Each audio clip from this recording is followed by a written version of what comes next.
দুই দফা পেছানোর পর মিয়ানমার থেকে আজ ফিরিয়ে আনা হলো সমুদ্রে উদ্ধার ১৫৯ অভিবাসী বাংলাদেশিকে। মংডুতে বিজিপির পতাকা বৈঠক।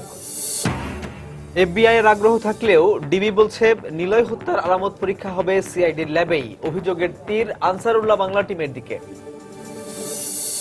চট্টগ্রাম শাহ আমানত বিমানবন্দরে ফ্লাইট ও যাত্রী বাড়লেও বাড়েনি সুযোগ সুবিধা। চাপ সামাল দিতে হিমশিম কর্তৃপক্ষের, বিমানবন্দরের উন্নয়নের তাগিদ। মহাসড়কে ৩ চাকার যান চলাচলের উপর নিষেধাজ্ঞায় বিভিন্ন মহলে মিশ্র প্রতিক্রিয়া। চরম ভোগান্তির শিকার সাধারণ মানুষ।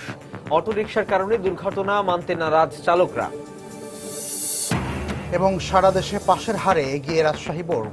কলেজগুলোতে বোর্ডের নজরদারিতে এমন ফল, মন্তব্য শিক্ষাবিদদের।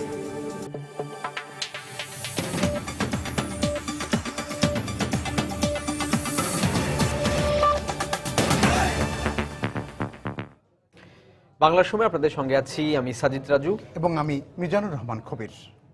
মিয়ানমারের জলসীমা থেকে উদ্ধার হওয়া ১৫৯ বাংলাদেশি অভিবাসীকে দেশে ফিরিয়ে আনা হয়েছে।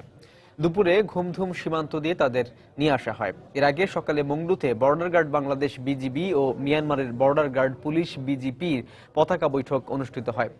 কক্সবাজারের ধুমঘুম সীমান্ত থেকে আরো জানাচ্ছেন কমল দে। খাওয়া দাওয়া ছিল না, শুধু মায়ের ছিল, শুধু মায়ের কষ্ট, কোনো শোয়া নাই। শোয়া মানে একখানে আঠুরিতে বইয়া থাকা ইয়া ছিল, মানে শোয়া যাইতো না, শুলেই মারতো। দোজক কারাক বলে সেটা দোজক করতে বেশি দেখে এসেছি আমরা। মানে আমরা ২-৩ মাস কোনো খানা টানা নাই, পানি পর্যন্ত পাইনি। প্রচলিত অর্থে এই যন্ত্রণা নরক যন্ত্রণার চেয়ে কোনো অংশে কম নয়। উদ্ধারকৃত সবাইকে ৩ থেকে ৫ মাস পর্যন্ত সহ্য করতে হয়েছে অমানসিক নির্যাতন। দালাল চক্র তাদের যে জাহাজে তুলে দিয়েছিল সেখানে ছিল না কোনো খাবার কিংবা পানীয় জল। দীর্ঘ সময় উত্তাল সাগরে ভাসমান অবস্থায় থাকার পর শেষ পর্যন্ত তাদের উদ্ধার করেছে মিয়ানমার বাহিনী। কক্সবাজারে বিক্রি করে দিল আমরা এক দালালের কাছে। শিবে 2 মাস ঘোরাইলো, ঘোরানির পরে তো আমরা বার্মার নৌবাহিনীতে ধরা। স্যার আমাদের জীবনটা মৃত্যুর সাথে আমরা পাঞ্চাল কষ্ট গেছে অনেকখানি, খাওয়া দাওয়া পাই নাই, নাওয়া দেয় নেই।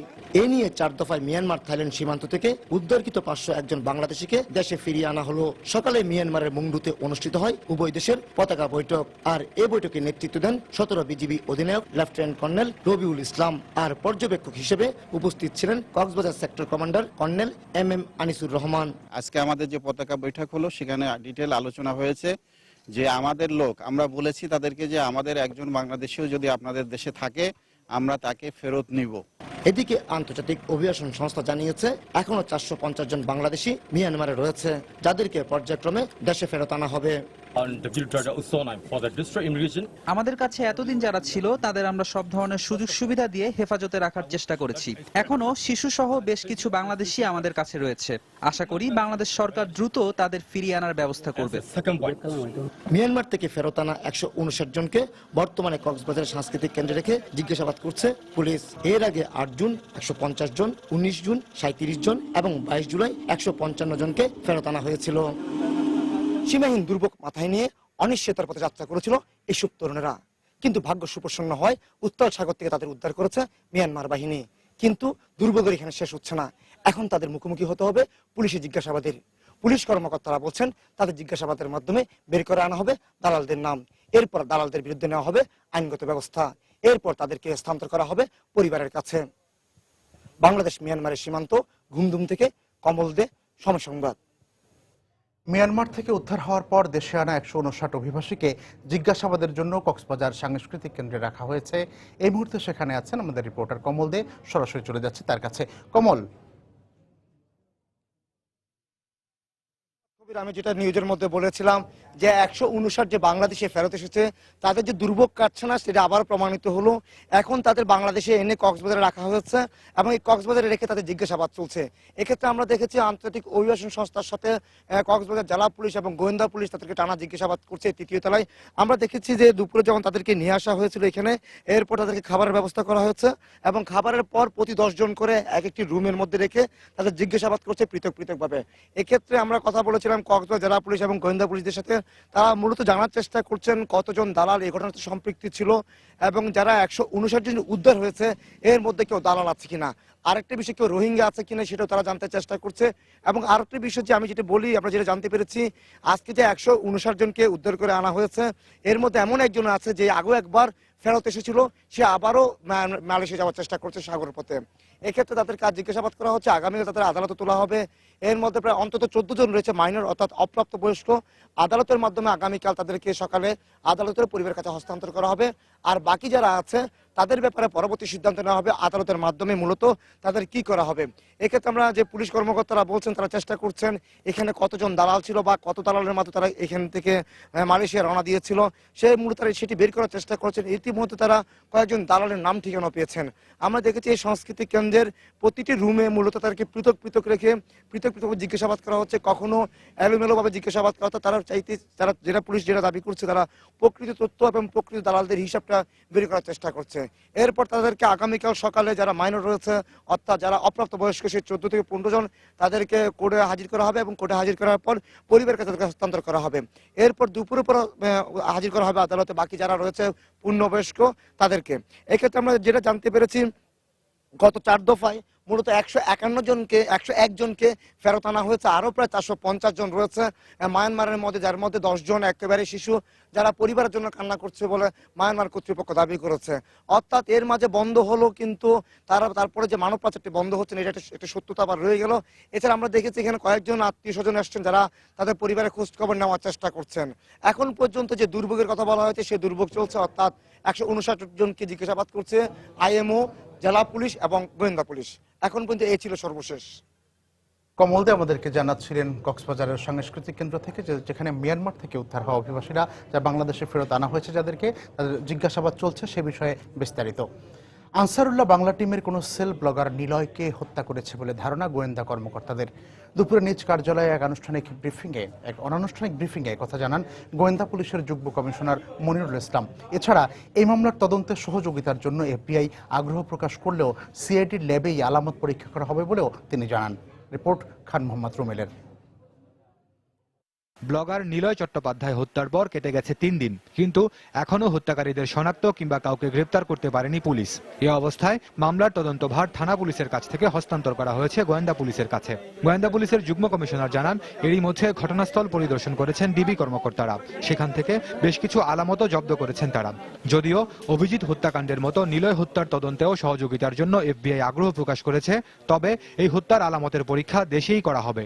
আপনারা জানেন যে ব্লাড স্টেইনড একটা টি শার্ট পাওয়া গিয়েছে, তো সেটিও আমরা মূলত আমাদের সিআইডি ডিএনএ ল্যাবেই পরীক্ষার জন্য পাঠাবো।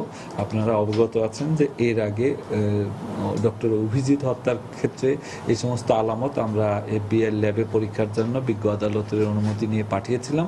সেগুলোর দীর্ঘসূত্রিতার কারণে এখন পর্যন্ত আমরা ফলাফল পাইনি।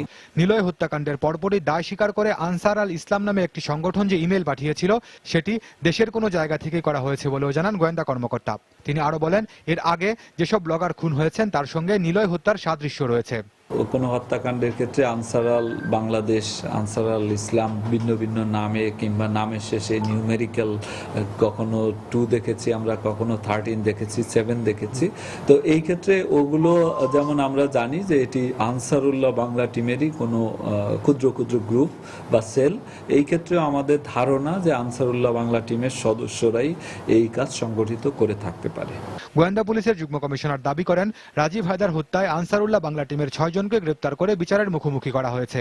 ওয়াশিকুর হত্যায় গ্রেপ্তার করা হয়েছে 3 জনকে এবং অভিজিতের খুনিদেরও শনাক্ত করেছেন তারা। কাজেই পুলিশ কোনো ব্লগার হত্যার কুলকিনারা করতে পারছে না বলে যে অভিযোগ তোলা হচ্ছে তা সঠিক নয়। খান মোহাম্মদ রুমেল, সময় সংবাদ, ঢাকা। এবার উচ্চ মাধ্যমিকে দেশের 8টি সাধারণ বোর্ডের মধ্যে সবচেয়ে বেশি পাশের হার রাজশাহী শিক্ষা বোর্ডে। শিক্ষাবিদদের মতে কলেজগুলোতে বোর্ড সংশ্লিষ্ট কর্মকর্তাদের বাড়তি নজরদারি থাকায় তুলনামূলক ভালো ফলাফল করেছে রাজশাহী। আর বোর্ড সংশ্লিষ্টরা বলছেন পরীক্ষার খাতা সঠিকভাবে মূল্যায়নের কারণে এই বোর্ডের ফলাফল ভালো হয়েছে। সাইফুর রহমান রকির রিপোর্ট। রাজনৈতিক অস্থিরতার কারণে উচ্চ মাধ্যমিক পরীক্ষা যথাসময়ে শুরু হবে কিনা এমন দোটানার মধ্যে পরীক্ষায় বসে রাজশাহী বোর্ডের 1,07,109 জন শিক্ষার্থী। তাই উচ্চ মাধ্যমিকে ভালো ফলাফল নিয়ে বেশ চিন্তিত ছিল অভিভাবক ও শিক্ষার্থীরা। যার প্রভাবে এই বোর্ডে এবার জিপিএ 5 ও শতকরা পাশের হার কমেছে। তারপরও 77.54% পাশের হার নিয়ে সাধারণ বোর্ডের মধ্যে সবার শীর্ষে উঠে এসেছে। শিক্ষাবিদরা মনে করেন শিক্ষার্থীদের প্রতি বাড়তি নজরদারির কারণে পাশের হার সন্তোষজনক হয়েছে। 65টি মাল্টিমিডিয়া, স্থায়ী মাল্টিমিডিয়া, এজন্য এদের ক্লাস নিয়ে আমরা খুব মজা পেয়েছিলাম। মানে রেজাল্ট যাই হোক, কিন্তু আমি সিলেবাসটা শেষ করতে পেরেছিলাম যথাসময়ে। সেই শিক্ষা বোর্ডের মাননীয় চেয়ারম্যান বা পরীক্ষা নিয়ন্ত্রক এবং কলেজ পরিদর্শক বা স্কুল পরিদর্শক যারা আছেন তারা কিন্তু এই বিষয়টাকে খুব ভালোভাবে দেখভাল করেছেন এবং বিভিন্ন শিক্ষা প্রতিষ্ঠানে তারা নজরদারি করেছেন। অন্যদিকে পরীক্ষার খাতা সঠিক মূল্যায়নের ফলে ভালো ফলাফল করা সম্ভব হয়েছে বলে মনে করেন বোর্ড সংশ্লিষ্টরা। পরীক্ষার খাতা সঠিক মতো মূল্যায়ন করা এটা কিন্তু একটা বড় ব্যাপার। একটা পরীক্ষার্থীকে 10-এর মধ্যে 8 দিলাম, আরেকজন পরীক্ষক 10-এর মধ্যে 9 দিল, 1 মার্ক তফাৎ। 10-এ 1 মার্ক তফাৎ, তাহলে 100-তে কত তফাৎ হলো? 10 মার্ক তফাৎ হলো। এটা কিন্তু একটা বিরাট ফ্যাক্টর। এবার উচ্চ মাধ্যমিকে 5250 জন শিক্ষার্থী জিপিএ 5 পেয়েছে। গত বছর এ সংখ্যা ছিল 7641 আর পাশের হার ছিল 78.55%। সাইফুর রহমান রকি, সময় সংবাদ, রাজশাহী। বাংলার সময় আরো থাকছে। গাজীপুরে বোমা হামলা মামলার 17 আসামির 10 বছর করে কারাদণ্ডাদেশ। খুলনায় শিশু রাকিব হত্যা মামলার 2 আসামির 5 দিন করে রিমান্ড মঞ্জুর। 14 বছরের ব্যবধানে চট্টগ্রাম শাহ আমানত আন্তর্জাতিক বিমানবন্দরে ফ্লাইট ও যাত্রী ওঠানামা কয়েক গুণ বাড়লেও সেভাবে বাড়েনি বিমানবন্দরের সুযোগ সুবিধা। বিদ্যমান ব্যবস্থায় ক্রমবর্ধমান ফ্লাইট ও যাত্রীচাপ সামাল দিতে হিমশিম খাচ্ছে কর্তৃপক্ষ। এ অবস্থায় চট্টগ্রামে প্রস্তাবিত বিশেষ অর্থনৈতিক অঞ্চলসহ বিদেশি বিনিয়োগের ব্যাপক সুযোগ কাজে লাগাতে বিমানবন্দরের উন্নয়ন জরুরি বলে মনে করেন ব্যবসায়ী ও জনপ্রতিনিধিরা। বিস্তারিত হাজিরা শিওলের রিপোর্টে। 2001 সালে নতুন কলবরে বর্তমান অবস্থানে যাত্রা শুরু করে চট্টগ্রাম শাহ আমানত বিমানবন্দর। সে বছর বিমানবন্দরে অভ্যন্তরীণ ও আন্তর্জাতিক রুটে মোট 8449টি ফ্লাইট ওঠানামা করে। 14 বছরের ব্যবধানে ফ্লাইট সংখ্যা 2.5 গুণ বেড়ে 21600-তে উন্নীত হয়েছে। একই সাথে যাত্রীও বেড়েছে 4 গুণ। কিন্তু ফ্লাইট বাড়লেও শাহ আমানত বিমানবন্দরের টার্মিনাল ভবন ও রানওয়ে সম্প্রসারণ হয়নি। বাড়েনি বোর্ডিং ব্রিজ সহ অন্যান্য সুযোগ সুবিধাও। এ অবস্থায় ব্যবসায়ী ও জনপ্রতিনিধিরা এখানে বিনিয়োগের ব্যাপক সম্ভাবনাকে কাজে লাগানোর জন্য কানেক্টিভিটি বাড়াতে বিমানবন্দরে দ্রুত উন্নয়ন চান। শুধু আরএমজি সেক্টরে 50 বিলিয়নের যে এক্সপোর্ট আশা করতেছে সেগুলি কিভাবে মিট করবে? এই মিট করার জন্য চট্টগ্রাম বিমানবন্দরকে তার কাঙ্ক্ষিত বরাদ্দ দিয়ে সত্যিকারের আন্তর্জাতিক বিমানবন্দরে পরিণত করতে হবে। এটা সরকারের অত্যন্ত সক্রিয় বিবেচনায় আছে, কিন্তু অর্থায়নটি এখনো হয়নি। আমি মনে করি সরকার অত্যন্ত দ্রুত গতিতে এই অর্থায়নটির ব্যাপারেও বিবেচনা করবে। বিদ্যমান ব্যবস্থায় ক্রমবর্ধমান যাত্রীর চাপ সামলানো কঠিন হবে জানিয়ে শাহ আমানত বিমানবন্দরের এই শীর্ষ কর্মকর্তা জানান, আনুষঙ্গিক সুযোগ সুবিধা বাড়লে ফ্লাইট এবং রাজস্ব অনেক বাড়বে। বোর্ডিং ব্রিজ বৃদ্ধি পেলে আমাদের ভবিষ্যতে টার্মিনালে আরো এক্সটেনশন হলে বা অন্যান্য যে আনুষঙ্গিক ফ্যাসিলিটিগুলি আছে এগুলো বৃদ্ধি পেলে আমার ফ্লাইটের মুভমেন্ট বৃদ্ধি পাবে। ফ্লাইটের মুভমেন্ট বৃদ্ধি পেলেই আমার এখানে রাজস্ব এরোনটিক্যাল চার্জগুলো আরো বৃদ্ধি পাবে। তবে চলতি অর্থ বছরে রানওয়ে শক্তিশালী করা এবং কার্গো অ্যাপ্রনের কাজ শুরুর প্রক্রিয়া চলছে বলে জানান বেসামরিক বিমান ও পর্যটন মন্ত্রী। ডিজাইন ড্রয়িং অলরেডি হয়ে গেছে, এটা বুয়েটে আছে ফর তাদের ইভ্যালুয়েশনের জন্য।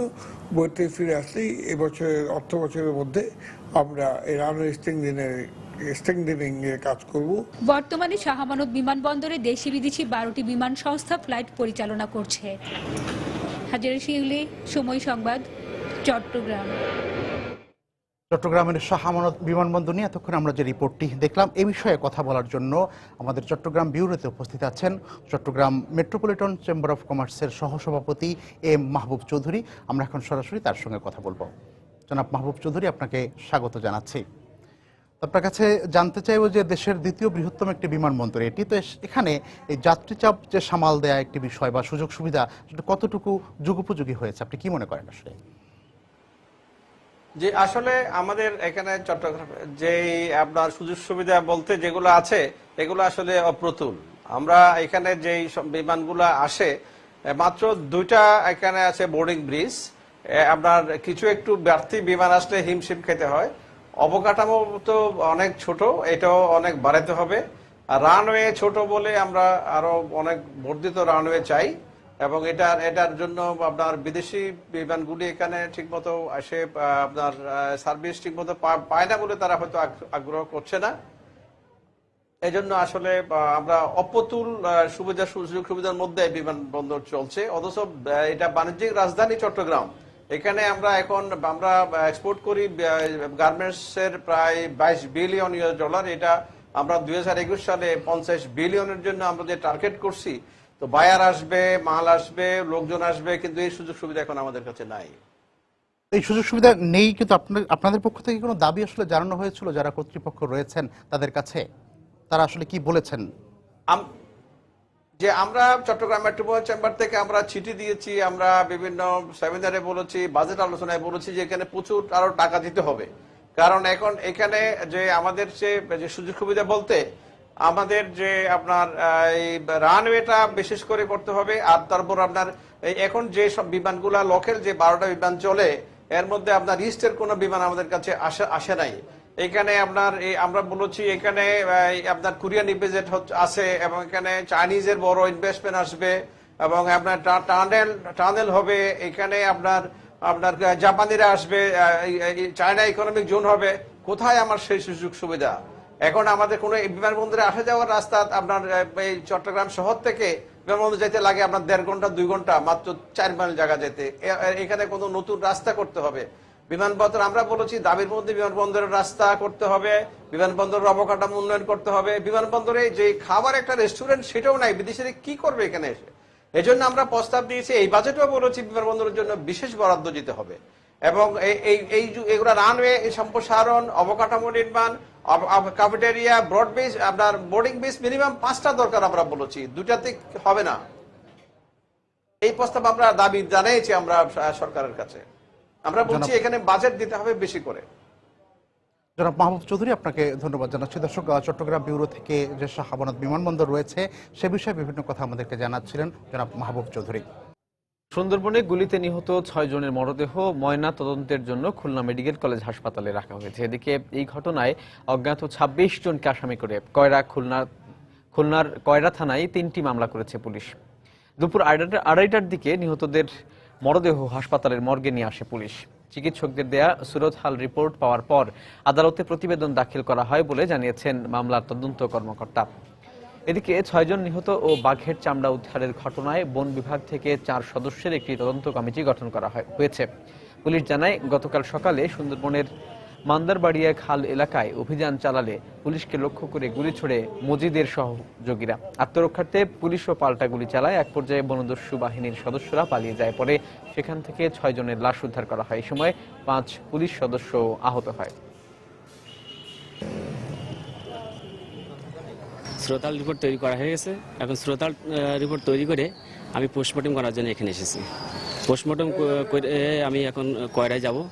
কয়রায় যেয়ে ওই যারা লাশের পরিবারের কাছে হস্তান্তর করব। গাজীপুর জেলা প্রশাসকের কার্যালয়ের সামনে বোমা হামলার মামলায় 17 জন আসামিকে 10 বছর করে কারাদণ্ড দিয়েছেন আদালত। এই মামলায় বাকি 4 জনকে খালাস দেওয়া হয়েছে। সকালে ঢাকার দ্রুত বিচার ট্রাইব্যুনাল 4-এর বিচারক আব্দুর রহমান সর্দার আসামিদের উপস্থিতিতে এ রায় ঘোষণা করেন। 2005 সালের 17 আগস্ট গাজীপুরের রাজবাড়ীতে জেলা প্রশাসকের কার্যালয়ের সামনে বোমা হামলা চালায় আসামিরা। ঘটনার পরদিন জয়দেবপুর থানায় বিস্ফোরক আইনে মামলাটি দায়ের করে পুলিশ।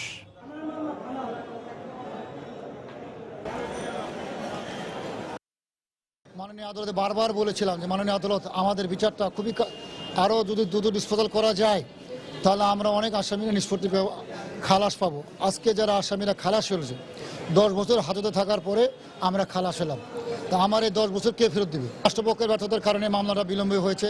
2005 সনের মামলা, আজকে 10টা বছর লাগলো এবং দ্রুত বিচার ট্রাইব্যুনালে মামলাটা করতে। গাফিলতিটা রাষ্ট্রপক্ষের দেখা গেল আপনার এই মামলাটা হওয়ার পরে গভর্নমেন্টের কিছুটা পরিবর্তন এসেছে। বিগত গভর্নমেন্টের আমলে আপনারা জানেন 2005 সালের ঘটনা, ওই সময় হয়তো বর্তমান সরকার ক্ষমতায় ছিল না। রাষ্ট্রপক্ষ এবং আসামিপক্ষে বক্তব্য শুনে বিজ্ঞ আদালত 21 জন আসামির মধ্যে 17 জন আসামিকে 10 বছরের সশ্রম কারাদণ্ড, 10,000 টাকার জরিমানা এবং অনাদায় 1 বছরের জন্য কারাদণ্ড প্রদান করছে। খুলনায় শিশু রাকিব হত্যা মামলার অন্যতম 2 আসামি মিন্টু ও শরীফের 5 দিন করে রিমান্ড মঞ্জুর করেছেন আদালত। সকালে মহানগর ও দায়রা জজ আদালতে তাদের হাজির করে 10 দিন করে রিমান্ডের আবেদন করে পুলিশ। শুনানির পর আদালত মিন্টু ও শরীফের 5 দিন করে রিমান্ড মঞ্জুর করেন। এদিকে আসামিদের আদালতে হাজিরের খবরে বিক্ষোভ করেন এলাকাবাসী। গত 3রা আগস্ট নগরীর তুটপাড়া এলাকায় নির্মমভাবে হত্যা করা হয় শিশু রাকিবকে। এই ঘটনায় গণপিটুনি দিয়ে মিন্টু ও শরীফকে পুলিশে সোপর্দ করে স্থানীয়রা।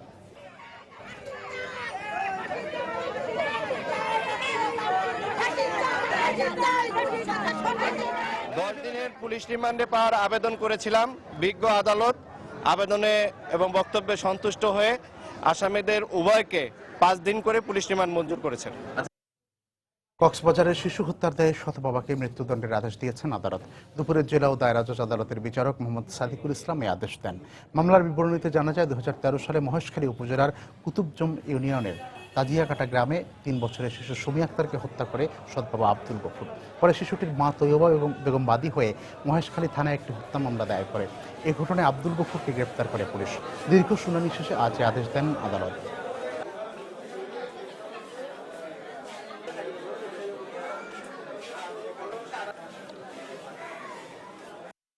এটার জন্য এদেশে শিশু হত্যা, শিশু অত্যাচার, শিশু নির্যাতন, নারী নির্যাতন যারা করে তারা চিরতরে উৎখাত হবে বলে আমি আমার ধারণা। বাংলার সময় আরো থাকছে। অনুকূল আবহাওয়ায় মৌলভীবাজারে আনারসের বাম্পার ফলন, কৃষকের মুখে হাসি। শ্রীমঙ্গল শহরে গড়ে উঠেছে ব্যবসা প্রতিষ্ঠান। সারা দেশের গুরুত্বপূর্ণ 22টি মহাসড়কে 3 চাকার যান চলাচলের উপর নিষেধাজ্ঞা জারি করায় বিভিন্ন মহলে মিশ্র প্রতিক্রিয়া দেখা দিয়েছে।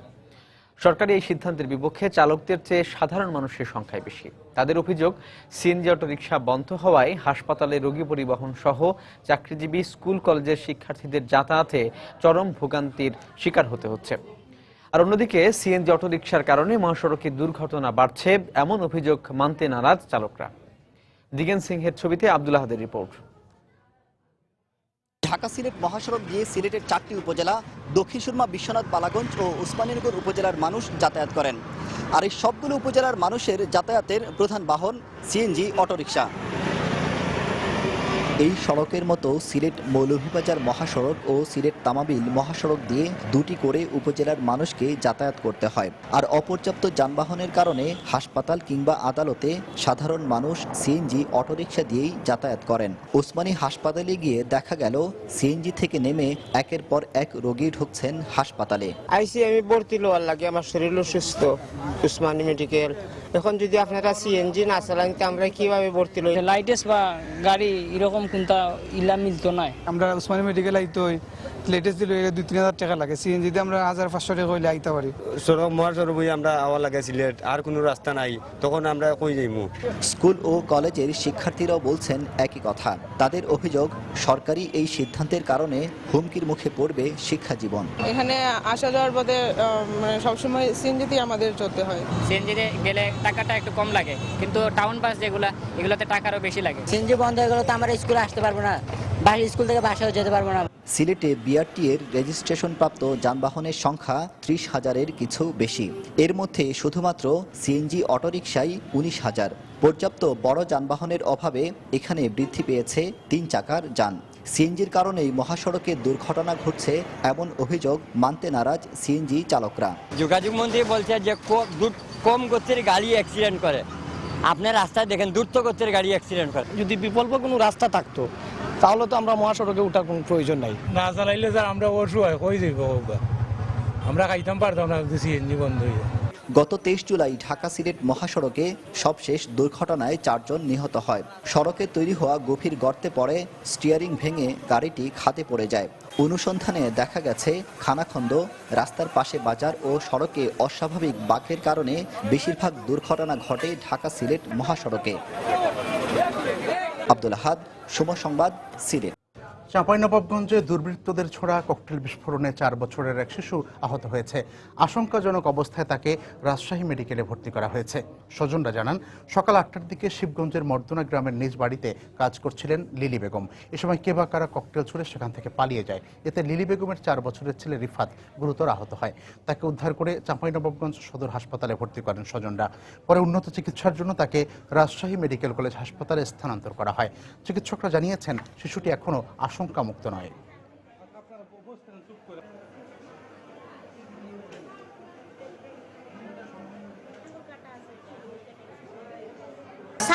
আটটার দিকে বম মারি, আমি কানে কাছি গরু, তাদের কানে কাটি বম মারে পালিয়ে চলে গেছে। এখন আঙ্গুল কাটে গেছে, ডাইন সাইড নাই খুব, ডাইন সাইডের হাতের থেকে ডানা থেকে নাই খুব, আর ডাইন সাইডের মুখ টুক বেবা কি হয়ে গেছে, পাটা তাও বম লেগে গেছে। শরীয়তপুরে সাদিয়া ও সুমাইয়া নামে 2 শিশুর রহস্যজনক মৃত্যু হয়েছে। তাদের মৃত্যুর কারণ সম্পর্কে নিশ্চিত হওয়া যায়নি। সকালে নড়িয়া উপজেলার মুক্তারের চর ইউনিয়নের কালিকা প্রসাদ গ্রামে নিজ বাসা থেকে তাদের লাশ উদ্ধার করে পুলিশ।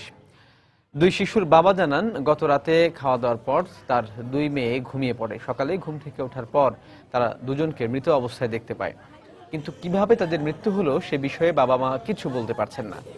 ময়নাতদন্তের রিপোর্ট হাতে পাওয়ার পর ওই 2 শিশুর মৃত্যুর কারণ সম্পর্কে নিশ্চিত হওয়া যাবে বলে জানিয়েছে পুলিশ। এদিকে 2 বোনের মৃত্যুর খবরে শোকে স্তব্ধ হয়ে পড়েছে পুরো পরিবার।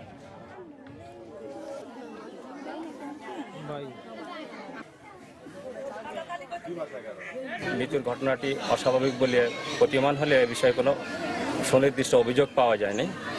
ময়নাতদন্ত রিপোর্ট পাওয়া গেলে এবং পরবর্তী তদন্ত এবং অনুসন্ধানপূর্বক আইনগত ব্যবস্থা গ্রহণ করা হবে। বাগেরহাটে বাবাকে হত্যার দায়ে ছেলের মৃত্যুদণ্ডাদেশ দিয়েছেন আদালত। সকালে জেলা ও দায়রা জজ আদালতের বিচারক মিজানুর রহমান খান এ আদেশ দেন। তবে দণ্ডপ্রাপ্ত আসামি বাদশা গাজী পলাতক রয়েছে। মামলার বিবরণে জানা যায়, 2010 সালের 10 ফেব্রুয়ারি তুচ্ছ ঘটনার জেরে বাগেরহাটের মোরেলগঞ্জের মানিকজোর এলাকার মোতাহার আলীকে কুপিয়ে হত্যা করে তার ছেলে বাদশা। এই ঘটনায় স্থানীয় থানায় একটি মামলা করেন নিহতের ছোট ছেলে আব্দুল হক। তদন্ত শেষে ওই বছরে 29 জুন বাদশাকে অভিযুক্ত করে আদালতে চার্জশিট দেয় পুলিশ। দীর্ঘ 5 বছর শুনানি শেষে আজ এই মামলার রায় ঘোষণা করেন আদালত।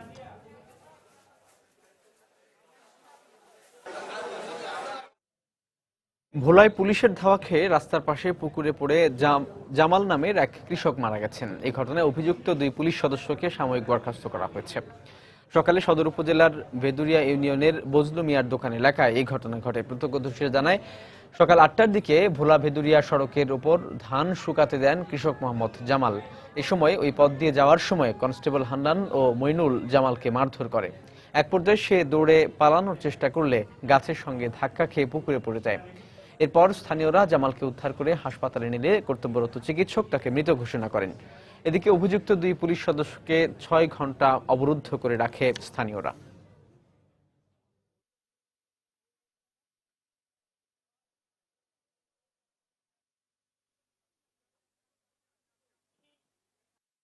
পুষ্কিনিতে পড়ছে, পরে সে পুষ্কিনি পরে পুলিশ দাঁড়ায় ছিল, তারপর লাঠি ঘুরে মারছে, মানে পরে উপরে উঠেছে, তারপর পুলিশে তার হাসপাতাল নিতে দেয়নি। এখন আমরা পুলিশের দৃষ্টান্তমূলক শাস্তি চাই এবং পুলিশ যে সাধারণ মানুষের উপরে নির্যাতন করে, এই জন্য আমরা এটার বিচার চাই। রাস্তায় ধান শুকানোকে কেন্দ্র করে তো পুলিশ আইনগত ব্যবস্থা গ্রহণ করতে গিয়ে একজনকে অ্যারেস্টের জন্য ধাওয়া করে। সে দৌড়ায় পালানোর পথে রাস্তায় গাছের সাথে ধাক্কা খেয়ে হ্যামারেজ হয়ে ডোবায় পড়ে মৃত্যুবরণ করে। বিষয়টি অ্যাক্সিডেন্টাল। তারপরে আমরা যে 2 জন পুলিশ সদস্য জড়িত ছিল তাদেরকে সাময়িকভাবে বরখাস্ত করেছি। তদন্ত চলছে, তদন্ত শেষে ব্যবস্থা গ্রহণ করা হবে। আর পরিস্থিতি এখন সম্পূর্ণ নিয়ন্ত্রণে। জাতীয় শোক দিবসে বিএনপি চেয়ারপারসন বেগম খালেদা জিয়ার জন্মদিন পালনে নিষেধাজ্ঞা চেয়ে বরিশালে একটি মামলা করেছে সাবেক এক ছাত্রলীগ নেতা। দুপুরে সিনিয়র সহকারী জজ আদালতে মামলাটি করেন বিএম কলেজ ছাত্রলীগের সাবেক যুগ্ম আহ্বায়ক মঈন তুষার। মামলায় বিএনপি চেয়ারপারসন বেগম খালেদা জিয়া, ভারপ্রাপ্ত মহাসচিব মির্জা ফখরুল ইসলাম আলমগীর, মহানগর বিএনপির সভাপতি ও সাধারণ সম্পাদক, বরিশাল জেলা উত্তর ও দক্ষিণের সভাপতি এবং সাধারণ সম্পাদককে বিবাদী করা হয়েছে। এদিকে মামলা দায়েরের পর তা আমলে নেন সিনিয়র সহকারী জজ আদালতের বিচারক HM কবির। পরে শুনানি শেষে আদেশ অপেক্ষমান রাখেন আদালত। নিখোঁজের 6 দিন পরও সন্ধান মেলেনি নারায়ণগঞ্জ থেকে অপহৃত ব্যবসায়ী মোফাজ্জল হোসেন চুন্নুর। এতে শঙ্কিত হয়ে পড়েছেন তার স্বজনরা। পরিবারের অভিযোগ, ড্রেজার ব্যবসা নিয়ে দীর্ঘদিন ধরে ফতুল্লার কুতুবপুর নয়ামাটি এলাকার মোফাজ্জল হোসেন চুন্নুর সঙ্গে স্থানীয় রশিদ ও রাসেলের বিরোধ চলছিল।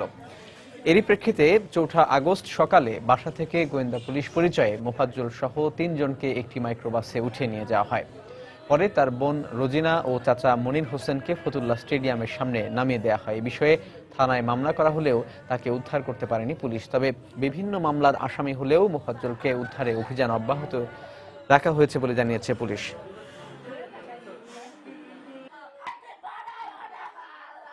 এলাকার ভিতরে যে লোকটি অচিনা হেগোর সাথে কথা বলতে দেখছি, মিটনের লগে দেখছি, রবদালিগের সাথে দেখছি।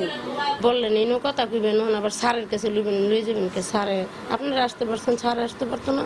আমার ভাইয়ের যদি কোনো করে থাকে তারা প্রশাসনের কাছে নিয়ে বিচারের আওতায় প্রশাসন করবে। তারা যে এজাহার দিয়েছে সেই এজাহার অনুসারে 3 জন গ্রেপ্তার আছে আর তদন্ত কার্যক্রম অব্যাহত আছে। সদ্য বিলুপ্ত ছিটমহলগুলোর পরবর্তী বিভিন্ন করণীয় বিষয় ঠিক করতে ভারতের চ্যাংরাবান্ধায় বাংলাদেশ ও ভারতের প্রতিনিধি দলের বৈঠক অনুষ্ঠিত হয়েছে। দুপুরে বিডিও মিলনায়তনে এই বৈঠক শুরু হয়। বাংলাদেশ ও ভারতের 162টি ছিটমহলের ভূমির দলিল হস্তান্তর ও ভারতের নাগরিক হতে ইচ্ছুক এমন অধিবাসীদের চূড়ান্ত প্রতিবেদন দাখিল, তাদের যাওয়া ও মালামাল পরিবহন সহ বিভিন্ন বিষয় নিয়ে এই বৈঠকে আলোচনা হয়েছে।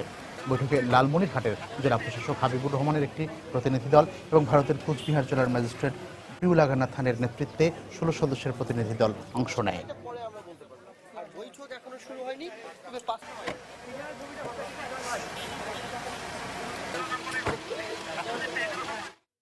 চট্টগ্রামে বন্যা পরবর্তী পুনর্বাসন সংক্রান্ত সমন্বয় সভা অনুষ্ঠিত হয়েছে। সকালে জেলা প্রশাসক কার্যালয়ের সম্মেলন কক্ষে সভা অনুষ্ঠিত হয়। সমন্বয় সভায় সংসদ সদস্য, উপজেলা কর্মকর্তা সহ বিভিন্ন সংস্থার ঊর্ধ্বতন কর্মকর্তারা উপস্থিত ছিলেন। এ সময় জেলার 14টি থানায় কৃষকদের কি পরিমাণ ক্ষতি হয়েছে ও কত বীজতলা নষ্ট হয়েছে তা দ্রুত নিরূপণ করে জানানোর জন্য উপজেলা কর্মকর্তাদের নির্দেশ দিয়েছেন জেলা প্রশাসক। এদিকে সভায় উপস্থিত রেলপথ মন্ত্রণালয় সংক্রান্ত সংসদীয় স্থায়ী কমিটির সভাপতি ও রাউজানের সংসদ সদস্য ফজলে করিম চৌধুরী জানান, বন্যা ও কোমেনের প্রভাবে জেলায় মোট 150 থেকে 200 কোটি টাকার ক্ষতি হয়েছে। ষষ্ঠবারের মতো পিছিয়ে গেল বহুল আলোচিত সাবেক অর্থমন্ত্রী শাহ এম.এস. কিবরিয়া হত্যা মামলার চার্জ গঠন। পরবর্তী তারিখ নির্ধারণ করা হয়েছে আগামী 18 আগস্ট। সকালে সিলেট বিভাগীয় দ্রুত বিচার ট্রাইব্যুনালে মামলার অন্যতম আসামি সাবেক স্বরাষ্ট্রমন্ত্রী লুৎফুজ্জামান বাবর সহ 13 জনকে হাজির করা হয়। কিন্তু অসুস্থতার কারণে মামলার অন্যতম আরেক আসামি সিলেট সিটি কর্পোরেশনের বরখাস্তকৃত মেয়র আরিফুল হক চৌধুরীকে হাজির করতে না পারায় আদালতে চার্জ গঠন করা সম্ভব হয়নি।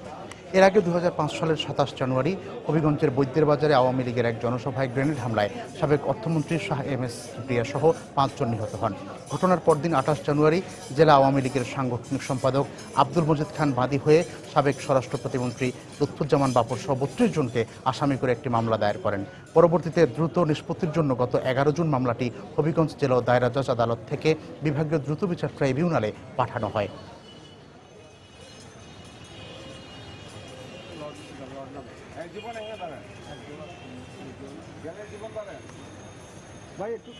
আসামি 8 জন জামিনে আছে, 14 জন হাজতে। 14 জন হাজতের মধ্যে একজন আরিফুল হক, তিনি ঢাকায় হাসপাতালে আছেন। তো উনার না আসাতে আজকে এই তারিখটি পিছানো হয়েছে, আগামী তারিখ 18 তারিখ রাখা হয়েছে। নোয়াখালীতে পুলিশ অভিযান চালিয়ে জলদস্যু বাহিনীর 7 সদস্যকে আটক করেছে। দুপুরে নোয়াখালী পুলিশ সুপারের কার্যালয়ে আটককৃতদের হাজির করে সংবাদ সম্মেলন করা হয়। পুলিশ জানায়, গোপন সংবাদের ভিত্তিতে গত 8 আগস্ট রাত 1টা থেকে ভোর 6টা পর্যন্ত অভিযান চালিয়ে তাদেরকে আটক করা হয়। এই সময় ঘটনাস্থল থেকে চাঁদা আদায়ের টোকেন, হিসেবের খাতা ও বিকাশের কয়েকটি সিম জব্দ করে পুলিশ।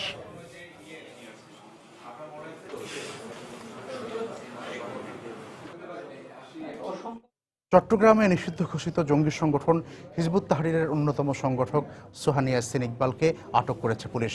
গতরাতে গোপন সংবাদের ভিত্তিতে নগরীর চকবাজারের দেবপাহাড় এলাকায় অভিযান চালানো হয়।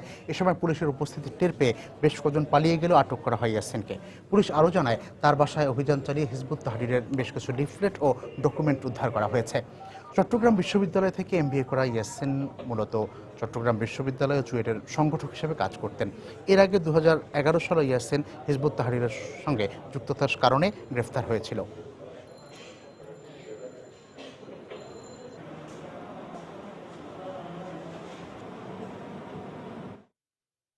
লক্ষ্মীপুরে নববধূ সালমা হত্যার 1 মাস পর 6জনকে আসামি করে মামলা দায়ের করেছে পুলিশ। এই ঘটনায় একজনকে গ্রেপ্তার করা হয়েছে। পুলিশ জানায়, গত 11 জুলাই সদর উপজেলার পশ্চিম লক্ষ্মীপুর গ্রামে যৌতুক না পেয়ে সালমার শরীরে কেরোসিন ঢেলে পুড়িয়ে হত্যা করা হয়। পরে এই ঘটনাকে আত্মহত্যা বলে প্রচার করে নিহতের শ্বশুর বাড়ির লোকজন। এ বিষয়ে গণমাধ্যমে সংবাদ প্রকাশের পর জেলা পুলিশ সুপার শাহ মিজান শাফিউর রহমানের নির্দেশে পুলিশ বাদী হয়ে আজ একটি মামলা দায়ের করে। মামলা দায়েরের পর সালমার শাশুড়ি হালিমা বেগমকে গ্রেপ্তার করা হয়।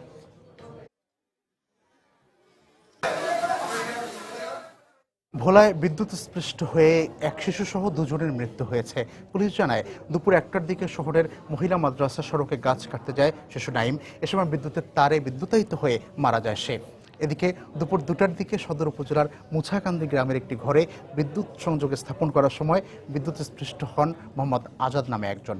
পরে তাকে ভোলা সদর হাসপাতালে নেওয়া হলে কর্তব্যরত চিকিৎসক তাকে মৃত ঘোষণা করেন।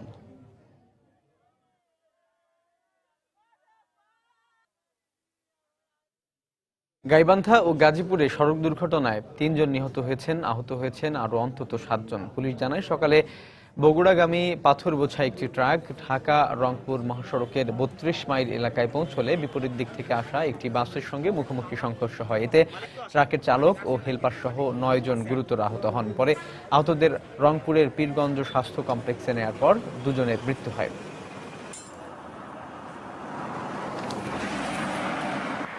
এদিকে সকালে গাজীপুরের ঢাকা ময়মনসিংহ মহাসড়কের রঙ্গিলা বাজার এলাকায় রাস্তা পার হবার সময় একটি পিকআপ ভ্যানের চাপায় রানু আক্তার নামে এক নারী শ্রমিক নিহত হন। এই ঘটনায় বিক্ষুব্ধ শ্রমিক ও স্থানীয়রা ঢাকা ময়মনসিংহ মহাসড়ক প্রায় 15 মিনিট অবরোধ করে রাখে। পরে পুলিশ পৌঁছে পরিস্থিতি নিয়ন্ত্রণে আনে।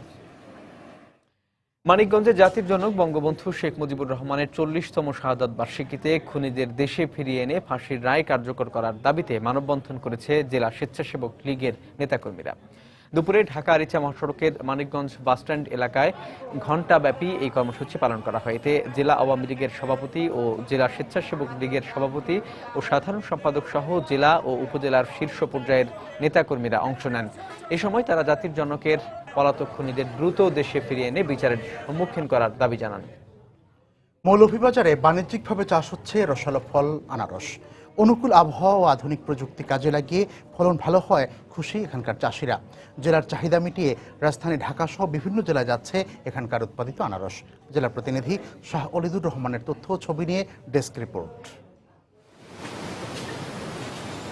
উঁচু নিচু পাহাড়ি টিলায় সারি বেঁধে চাষ করা হয়েছে রসালো ফল আনারস। আর বাগানে বাগানে শোভা পাচ্ছে কাঁচা পাকা ফলের বাহারি দৃশ্য।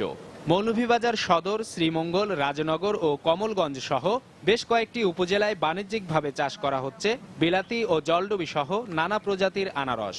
এদিকে আশানুরূপ ফলন হওয়ায় দারুণ খুশি মালিক, শ্রমিক সবাই। আনারসও বেশি পাইছি আর মালিকও খুশি, আমরা কামলাও খুশি। মনে খুশি লাভ হয়েছে, ভালোভাবে যত্ন করেছে, ফসল ভালো হয়েছে। 20 একর জায়গার মধ্যে আমি প্রায় 10 লক্ষ টাকার মাল বেচছি। আর উৎপাদিত এসব আনারস বেচা কেনার জন্য শ্রীমঙ্গল শহরে গড়ে উঠেছে বেশ কিছু ব্যবসায়ী প্রতিষ্ঠান। রাজধানী ঢাকা সহ দেশের অন্যান্য জেলা থেকে এখানে আনারস কিনতে আসেন ব্যবসায়ীরা। এবারে আনারস খুবই ভালো হয়েছে, ব্যবসা বাণিজ্য খুবই চলছে। প্রতিদিন সবে মিলিয়া 20-25 লক্ষ টাকার আনারস বেচা আমরা খাস হইয়া আমরা লাভবান আছি। এদিকে অনুকূল আবহাওয়া ও আধুনিক প্রযুক্তি কাজে লাগিয়ে এবছর আনারসের ফলন ভালো হয়েছে বলে জানান কৃষি বিভাগের এই কর্মকর্তা। কৃষকরা আধুনিক প্রযুক্তি অনুসরণ করার কারণে এবং অধিক হারে জৈব সার ব্যবহারের কারণে, তাছাড়া বৃষ্টিপাত বেশি হওয়ায় ফলন ভালো হয়েছে। কৃষি বিভাগের তথ্য মতে এবছর মৌলভীবাজার জেলায় 1111 হেক্টর জমিতে আনারসের চাষাবাদ হয়েছে। আর উৎপাদিত আনারসের পরিমাণ 13,688 মেট্রিক টন। সময় সংবাদ, মৌলভীবাজার।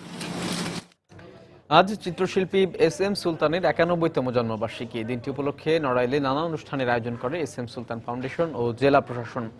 সকালে শহরের মাছিমদি এলাকায় শিল্পীর নিজ নিবাস সুলতান কমপ্লেক্সে এস এম সুলতানের সমাধিতে ফুল দিয়ে শ্রদ্ধা জানায় জেলা প্রশাসক সহ বিভিন্ন সামাজিক ও সাংস্কৃতিক সংগঠনের নেতাকর্মীরা। পরে সেখানে শিশুদের অংশগ্রহণে এক চিত্রাঙ্কন প্রতিযোগিতা অনুষ্ঠিত হয়। এই সময় প্রায় 2 শতাধিক ক্ষুদে শিল্পী এই প্রতিযোগিতায় অংশ নেয়। বরেণ্য এই চিত্রশিল্পী 1924 সালের 10 আগস্ট নড়াইল শহরের মাছিমদিয়ায় জন্মগ্রহণ করেন। 1994 সালের 10 অক্টোবর তিনি মারা যান।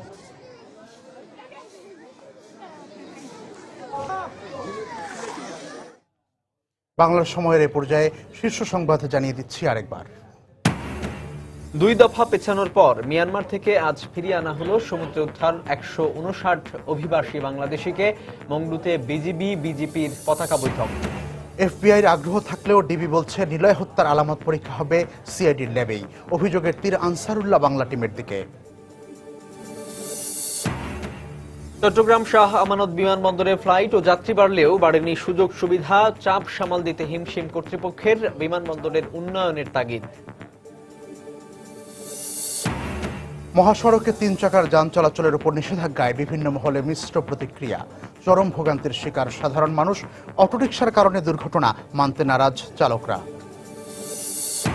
এবং সারা দেশে পাশের হারে এগিয়ে রাজশাহী বোর্ড। কলেজগুলোতে বোর্ডের নজরদারিতেই এমন ফল, মন্তব্য শিক্ষাবিদদের। এই ছিল বাংলার সময়। যে কোনো খবর পেতে ভিজিট করুন সময়নিউজ.tv। এছাড়া এইমাত্র পাওয়া খবর আপনার মোবাইলে পেতে SMS করুন *SN লিখে পাঠিয়ে দিন 1642 নম্বরে। আর সঙ্গে থাকুন সময়।